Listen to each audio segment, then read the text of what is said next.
Hey YouTubers, it's me, Zipster. God, it's been so long since I've done this, I almost forgot how. But okay, so I was thinking, when I was a kid, I grew up and I had a cousin who was 2 years older than me, Christopher. And he was like at my house all the time. We were like brothers, right? And I always really looked up to him because, hello, he was like all big and smart and everything. So one year, I guess I was around 6. And Christmas time is coming on, and Christopher says to me, you know, Zip, Santa Claus ain't real. I'm like, oh, shut up. And he's like, no, think about it, okay? This guy rides all around the earth in one night with flying reindeers, has a list of every kid in the whole world and brings them presents. I'm like, well, it is a little unbelievable, you know? And we kind of dropped it. But then I went to bed, and this is still on my head, because, you know, when you're a kid, that news like that is devastating. So I'm laying in bed, and I'm like, you know what? Santa Claus is a crock of shit. So that was like my first real moment of clarity, when everything came together, and I'm like, oh, yeah, okay.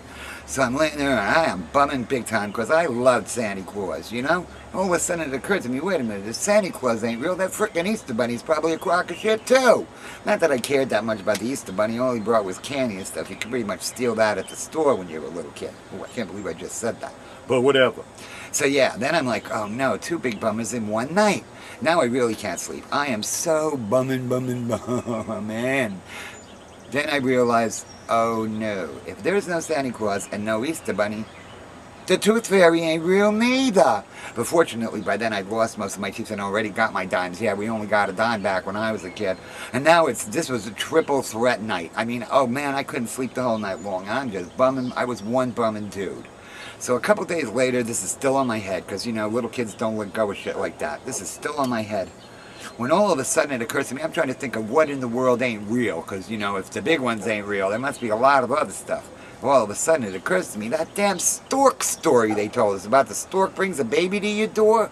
Yeah, that don't sound right. It sounds totally fishy to me. Then I remember back to when my baby sister was born, and my mother had a really big fat belly. I just thought she was getting really big and fat. Okay, then one day she gets all to the hospital, she comes home, she has a little baby, and she has a little bitty skinny belly.